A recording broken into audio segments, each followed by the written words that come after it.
Hello, everyone. Welcome to our first discussion of 2023. We are going to, we'll call it Celebrate with Austin Fitch as we get started on conversations about what the stock and bond market look like, what consumer price index looks like. I'm Lou Tranquilli, as you know. Thanks so much for joining us. This is our first record and send you a video so that you can make the choice to listen to us.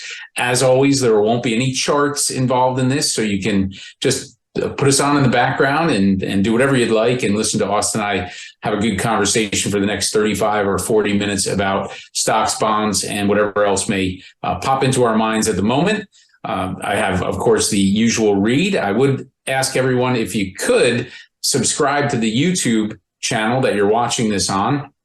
You'll receive these updated videos automatically. You'll get a notification that one has been posted on the Louis Tranquilli YouTube channel. So with that taken care of, let's get to our important disclosure. This webinar, it was created in February of 2023 and is provided by Horizon Investments, LLC and Tranquilli Financial Advisor for educational use only. The opinions expressed herein are as of today's date of the report and are subject to change without notice. Forward-looking statements cannot be guaranteed. This material should not be considered financial advice or an offer to sell any product. Horizon reserves the right to modify its current investment strategies and techniques based on changing market dynamics or client needs. There is no guarantee that their assessments of investments will be accurate. The discussion, outlooks, and viewpoints featured are not intended to be investment advice and do not take into account specific client investment objectives. Before investing, an investor should consider his or her investment goals and risk comfort levels and consult with his or her investment advisor and tax professional. Information has been obtained from sources believed to be reliable, but its accuracy and completeness are not guaranteed. Past performance is no guarantee of future results. Risk assist, which we can have discussion about during this conversation, is not guaranteed against loss or is not a guarantee against loss or declines in the value of your portfolio. It's an investment strategy that supplements a more traditional strategy by periodically investing assets in a portfolio of fixed income securities based on Horizon Investments' view of market conditions. Furthermore, when Risk Assist is deployed, whether partially or entirely to mitigate risk for an account, the account will not be fully invested in its original strategy. And accordingly, during periods of strong market growth, the account may underperform accounts that do not have the Risk Assist feature. While Risk Assist was designed with the goal of limiting drawdown, Horizon is not able to predict all market conditions and ensure that Risk Assist will always limit drawdowns as designed. Accounts with Risk Assist are not fully protected against all loss. Horizon, thank you very much for that disclosure. Austin, thank you very much for that disclosure. Now I will properly introduce Austin Fitch again. For those of you new to watching our videos, Austin has joined us a number of times. He's part of the investment team at Horizon Investments, has worked with Horizon over a decade now. His designation is Chartered Financial Analyst, the highest designation one can receive as an investment advisor to professional financial advisors like myself to clients. He's the managing director of consulting solutions for Horizon Investments. Austin, as always, thanks for joining us and welcome aboard again. Absolutely. Thanks for having me. Looking forward to the conversation. Sure. And let's jump right into it. So today being February 15th, 2023, we had a Valentine's gift yesterday of the Consumer Price Index report. And that report came back with consumer prices only going up 6.4%. 2 years ago, that would have been disastrous. Today, it's a celebration. Please put that into context for us, Austin. Yeah. Why the celebration? Yeah, that's a great point, Lou. It's all about perspective. To your point, if somebody had asked us that, at any point, probably in the last 20 years, prior to last year, anything over 2% or maybe 3% would have been seen as a disaster. Coming off a year where we saw, 8, 9% at times in 2022, 6% feels like a godsend in some aspects. Like a win. Right. Yeah. So I think you're seeing that from folks. You're seeing some celebration that it does continue to come down. The one thing I would highlight is the fact that CPI, so Consumer Price Index, it is a backward-looking number, right? So it's telling us, in essence, what we've already lived through. We all know that inflation's been high. We know kind of where we were in 2022, where prices really across the board, you name it, food prices, goods prices, wages have gone up. You've seen price hikes really everywhere, it seems like, in your daily life.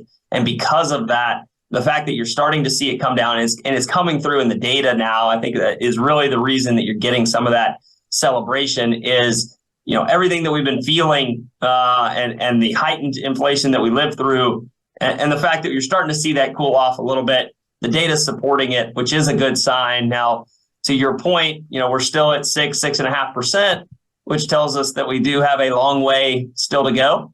And that's the thing that we're watching for internally here at Horizon is, again, 6.4 is a backward-looking number. We're more interested in what does the next 3, 6, 9, 12 months look like on a go-forward basis. Do we go from 6% back down to that 2% target? And I think our view is we're definitely moving in the right direction, but we're not going to get there overnight. And it's absolutely going to take time before we get back into what the Fed or most economists would consider kind of a normal, stable, long-term range of somewhere around 2%.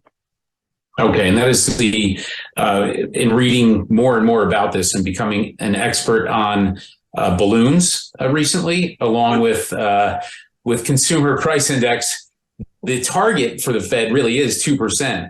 However, that's a goal. That's not necessarily they're not looking for it all of the time. Right. We sometimes have to go through this, what we're dealing with right now. I mean, it's how property becomes more valuable. It's how your used car becomes more valuable. Of course, employees make more money. It is passed along to the consumer. The Fed's tools so far have been to significantly raise short-term interest rates. And also, it seems to me like really just let it play out, raise the rates and then watch. Way back, 2 years or so ago, Scott Ladner of Horizon Investments said it'd be great if the Fed would just raise rates 2.5% all at once, and we just deal with the aftermath of it. A prescient comment, really. But was he a little bit low on that number that he actually thought they should raise it? Because it seems as though it's going to streak past what we all may have predicted. Yeah, no, and I think the question is, if you had done 2.5%, a year, 18 months ago, would that have been enough at the time? Obviously, we'll never know. But you're absolutely right. We're going to end up with even short-term rates, right? Think of a rate that you can get on a treasury bond that's only, 3 to 6 months. You're going to see those rates probably touch 5%. And again, that's something that we haven't seen in, at this point, over a decade, since before the great financial crisis, right? Before 2008. Which in investment, investment world, that's a lifetime for some people. So the fact is, you're absolutely going to see rates touching levels that we haven't seen in quite some time. The question really becomes is how long do they stay that way? And I think that's really what we're, I would say, kind of wrestling with here at Horizon is, if we get to a 5%, number on short-term interest rates, but it only stays that way for 3 or 6 months. It's probably not as kind of suffocating from a market or an economy perspective as if it stays that way for, a year or two. I think we're probably somewhere in the middle of that range. I think we think that you'll likely get rate cuts by the time you get into early 2024. There's some folks out there that are saying that you may get rate cuts in 2023. I think we're hard pressed to think that you may get them that quickly on the back of them still hiking rates like they are right now. But that's really the question. And I would tell you what the market is also wrestling with is at what point does the Fed start to kind of become what they call a little bit more hawkish or give maybe a tailwind to the economy by lowering interest rates as opposed to this headwind. You touched on it, the idea that, the Fed's tool in their toolbox to slow down inflation is to hike interest rates. And what that in essence is doing is making it more difficult for corporations or businesses or just the economy as a whole to, finance those purchases, right? To take out a business loan, to go get a mortgage, to go, buy a car with debt. Like those are things that all just incrementally go up as rates rise. So as the Fed continues to do that, what they're in essence doing is, dampening down demand, which then kind of has the effect of slowing down that inflation piece. The question is, at what point then do they, change gears, flip the script, and start cutting rates to make things maybe a little bit more what they call dovish, where you think of it as supportive of economic activity, making it easier for folks to get financing. And again, our view is that's probably an early 2024, playbook from the Fed. And that's kind of the question is, when does that play out? And that's what like I said, what the market's kind of trying to figure out at this point. It is trying to figure it out. And if I can just summarize, as I like to do for me as well, because I just boil all that down to a sentence or two. Really what you're saying is the Federal Reserve right now, when we hear they are raising rates, they're hawkish. They're trying to slow things down. Yep. And when they get them slowed down to a pace that they like, they'll become dovish and they'll cut rates. Yep. Nope, you're absolutely right. Yeah, that's the boiling it down to the basics, but so much goes into that, of course, which leads to the next part of the conversation: short-term bonds, long-term bonds, and it is an interesting conversation. Maybe 18 months ago, we had a conversation that was part of our videos that we send to clients and share with them. And by the way, clients can share with friends, of course. But we had a conversation about the inverted yield curve.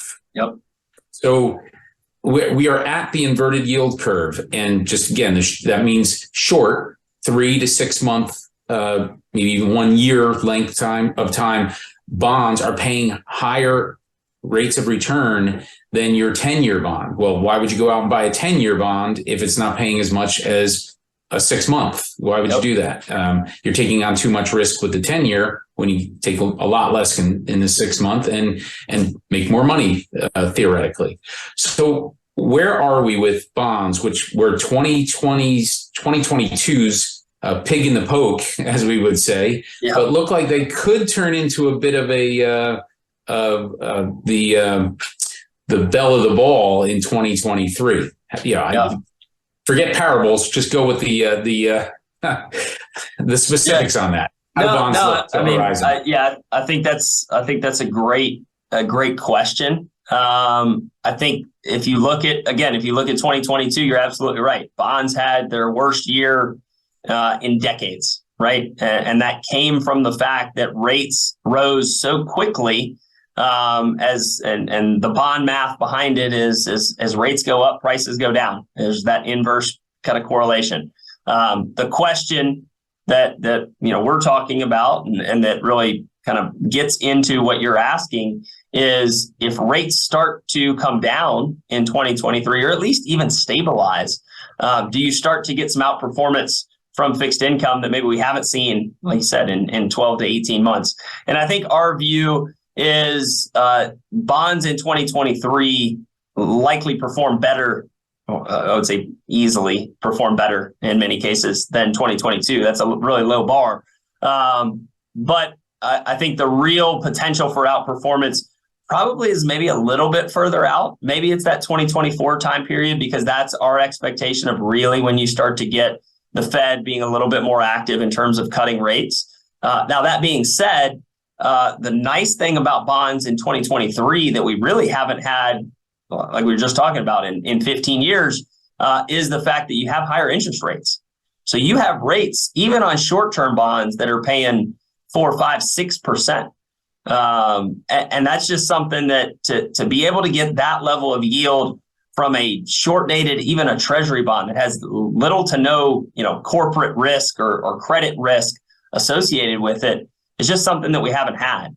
So if you take that to the next step, then if your corporate bonds, you're even getting a higher yield because you're paying a premium because you don't have the backing of the federal government, for example. So you have you have this yield component that in our view is actually going to add value in 2023 that we really haven't been able to bank on in the last few years, even before you really started to see some of the challenges come around with COVID, with rates as depressed and as low as they were. So I say all that to tell you 2023, we don't think it's going to be a bad year for bonds by any stretch. We think, aggregate bonds could be up 5, 6, 7%, which after a year when they were, down 15 to 20, looks amazing. However, if you think about the tailwind coming with the Fed cutting rates, again, if you think about raising rates pushes bond prices down, cutting rates pushes bond prices up. If you get that in 2024, you maybe even get a little bit more of a tailwind to kick off that year. And that's where we think there's absolutely opportunity from a yield perspective this year, but even from a price appreciation perspective as you get into next. Sorry, I want to tie the two together. The initial conversation about the consumer price index and the bonds. Yeah. So again, boiling it down, I go to the bank and I can earn 4% on my CD. Call it an annual yield on a 6-month CD, and we just talked about the consumer price index up 6.4%. So am I not losing money on that when I make that choice? Isn't that technically a loss? I know it looks really attractive that I can go out and get 4, 5, 6%, but at best, based on your example, I'm matching current inflation, which current inflation was 6.4%. But of course, we've had a much higher number in 2022 for inflation. So just give me the quick on what are we trying to accomplish by owning the bonds? You did bring up price appreciation and again, just boiling it down, that means I bought it at $1 and it goes to $1.10. That's appreciation. We like that kind of appreciation. Yeah. So, so if you can break it down, what are we trying to accomplish by owning the bonds right now? I think there's a couple things. And one thing, Lou, I would kind of touch on is you're probably doing a little bit better than inflation, right? Because remember that inflation number is going to be backward looking. So assuming you're getting 5 to 6% and inflation over the next 6 months is less than that number, then you've got that kind of working it on your behalf. But to your point, you're not nearly making maybe as much as you think you are with that top line number, which then kind of begs the question, what's the point of bonds? In many cases, that's kind of the ballast or the stability within the portfolio, generally speaking. Now, again, last year, bonds took on a little bit more volatility because of how quickly rates went up. And again, rates going up means bond prices going down. So you didn't have some of that stability, but as rates are either stable or coming down, then you would expect the bonds to be able to offer that stability and in essence, really just churn out that yield in terms of the total return that you're expecting from an investment like a bond in that portfolio, which again, we know that stocks can be relatively volatile. We've seen it for last year. You've seen it to start this year. Now, granted, to start this year, a lot of the volatility has been to the upside. But it's still been volatile. And I think that's the question, or that's the thing to think about with fixed income or bonds is they can offer a reduction of overall volatility within a client's portfolio that from a risk adjusted return standpoint. So if you think, hey, how much risk am I willing to take to be able to get some level of return, to be able to offset some of that volatility, but still get 4, 5, 6%. Allows for the overall portfolio maybe to be a little bit less, volatile or swing as wildly in terms of the value there. Okay, and I want to follow that up with a comment question. Okay, Again, no specific advice to any people watching this video. Yeah, it allows me though the opportunity to restate there is no one perfect way of investing money. And that is so critically important to call it the theory of Tranquilli Financial Advisor, why Horizon Investments have been on so many of these videos with me, and others that I interviewed for these discussions, because bonds in 2022. Why would I own those? We talked about appreciation. Well, that was depreciation of 15, as much as 15% on bonds. Well, in 2023, it's a completely different conversation. So if you were just to go in and say, take the newsworthy advice, you'd have been entirely in technology stocks in 2023, and you would have lost 33%. So there has to be the realization there is no perfect way. No one out there has it, but exposure to different viewpoints, active management, passive management, bonds, stocks, maybe a few alternatives in there. All of it makes sense. It's just that it makes sense at a different time. And that's really what I was getting at. This time isn't different. If you've heard me say this before, it's just a different time. That's all. So it just gave me the opportunity to restate maybe the obvious of how we look at it, Austin, but this is our job. People that are watching this video, that are sharing this video, they may not look at it every day that way. They may read and think, oh, I should be over here. Well, we should be in a lot of different places with that comes down. And that leads to the very hot start to stocks in 2023. All the things you just explained, why is the stock market going up? Explain, please. No, you've gotten this bounce to start the year. And it's been interesting to say the least. It's almost as if you had pulled on this rubber band so far in 2022. Lou, you talked about some of your high growth kind of technology type stocks being down in some cases 40, 50, 60% in 2022. And it's almost like you had this realization that, okay, maybe we went a little bit too far in 2022, because honestly, and we were looking at this just the other day, almost everything that has outperformed in 2023 were your underperformers in 2022, and vice versa. Anything that, there were a handful of segments of even the stock market last year that were, less negative or even marginally positive, right? Single digits, nothing, hit it out of the park. But those are the areas, they had a really strong relative 2022, but this year they're lagging, those high growth, high flyer names that have, that are up 15 to 20% in the first 6 weeks. So you've had this reversion play where, again, it's almost this realization that maybe things got a little bit out of bounds last year on both sides. Things maybe weren't as good for those super value oriented defensive stocks as the market would have suggested. They weren't as bad for some of those, high flyer growth names as the market would have suggested. And you've seen this reversion. Now, our view is that probably works itself out over the next 6, 8, 12 weeks. Because our view is the first half of 2023 really isn't one where there's like an abundance of clarity.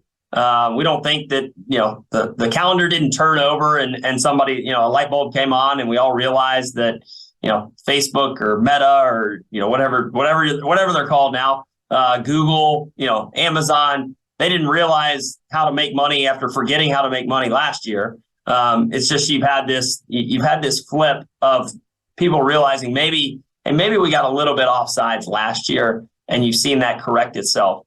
Our view for the rest of the year is this idea that you probably get this coming back to earth period over the next little bit. And then really the back half of 2023 is probably where you would expect to see a little bit more of like what we would call kind of sustainable strength.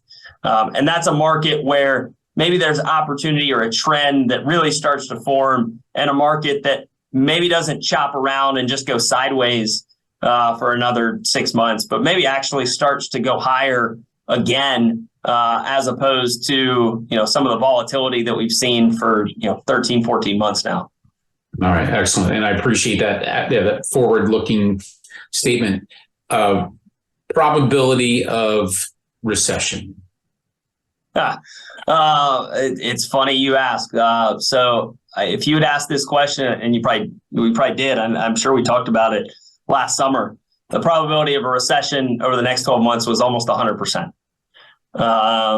And we can get into a conversation about whether we were in a recession last year or not. But what's super interesting now is the probability of a recession is, in our view, less than 50. Excellent. Okay. Well, less than 50. You answered. Yeah, that's great. I was going to say, the question is, obviously, given what we know today, that's our view. But I bring up last year because that tells you that it's gotten markedly better in terms of the economy understanding kind of the direction of the Fed and what that impact's going to be. And our view is that so far, they've done a halfway decent job of kind of walking that tightrope to continue to raise rates to slow down inflation without blowing anything up from a growth perspective. Now, who's to say that they, still can't do it and still can't, throw the stick of dynamite in there and everybody take cover. But what we've seen so far puts us in a halfway decent spot.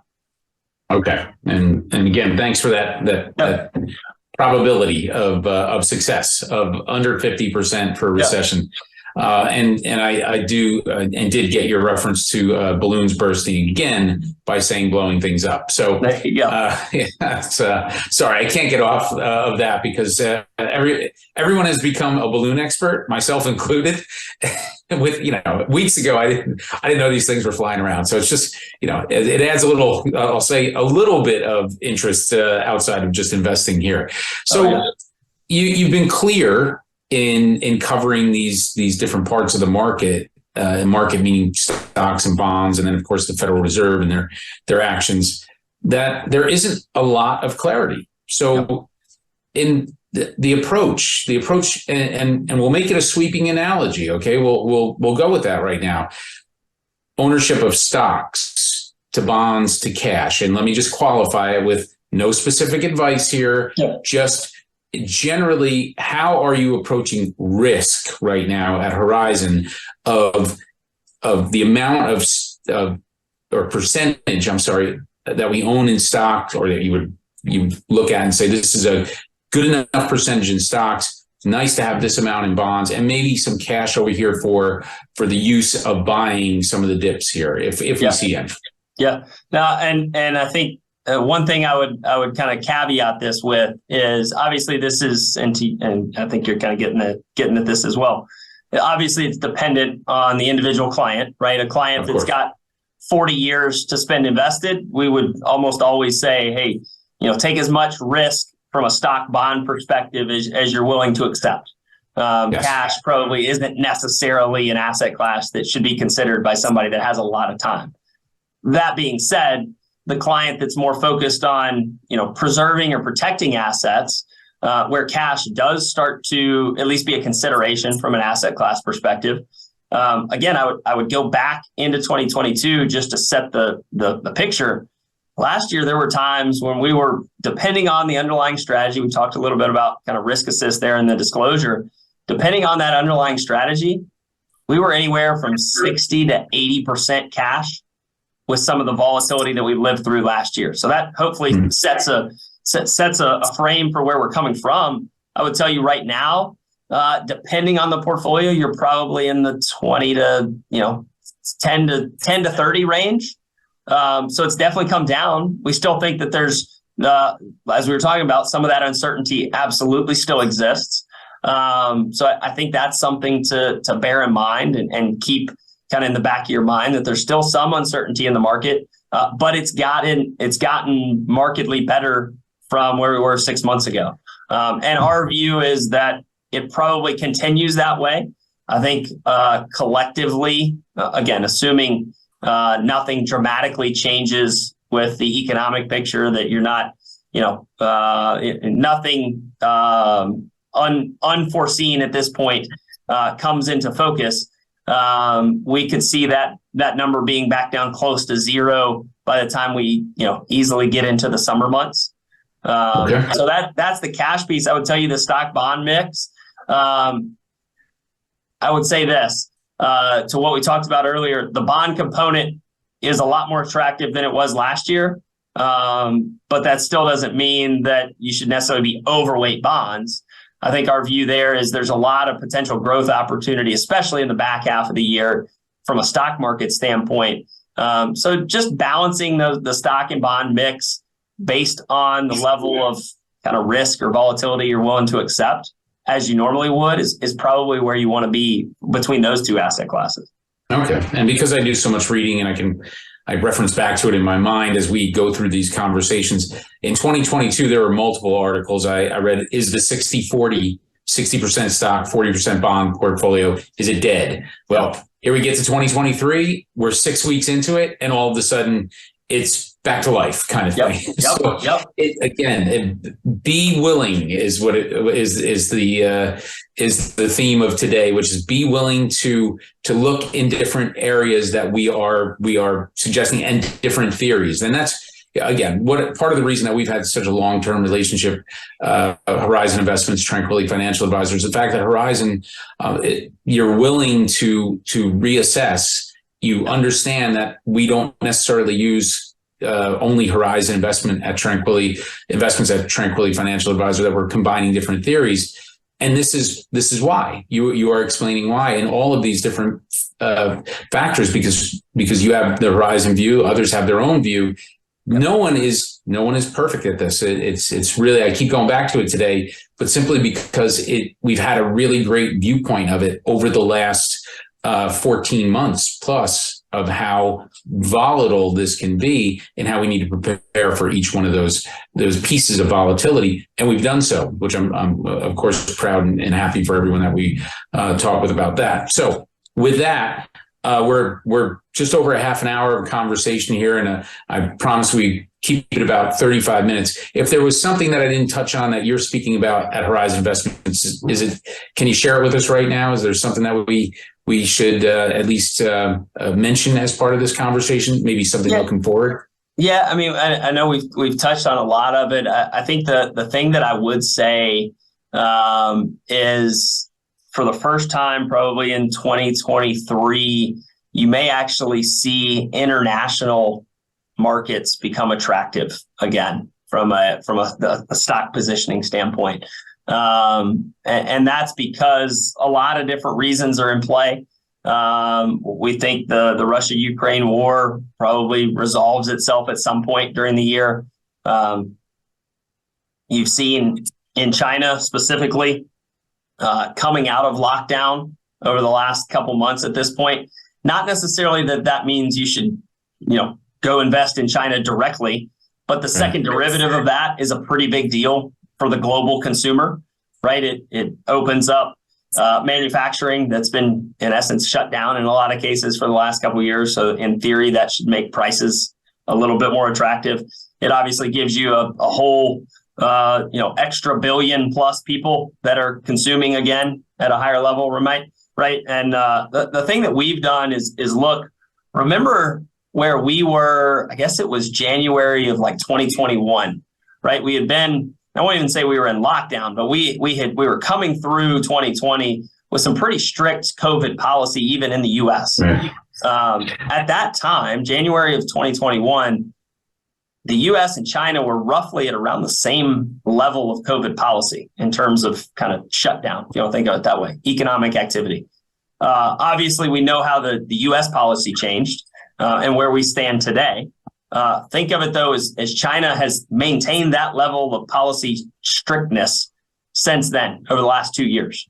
So the question is, if they start to ease their policy there, is there kind of a boost or a boon to global economic activity like we saw in the U.S. in 2021? Again, not something that plays out overnight, not something that all gets captured in the first quarter. But what our view is, the global economy does probably have that tailwind, especially as you get into the back half of the year, because of some of these kind of forces that are changing and moving to some extent behind the scenes or politically that aren't directly tied to the market per se, but coming from policy in a lot of cases. Okay. And I think the term that you're referencing is revenge spending. The U.S.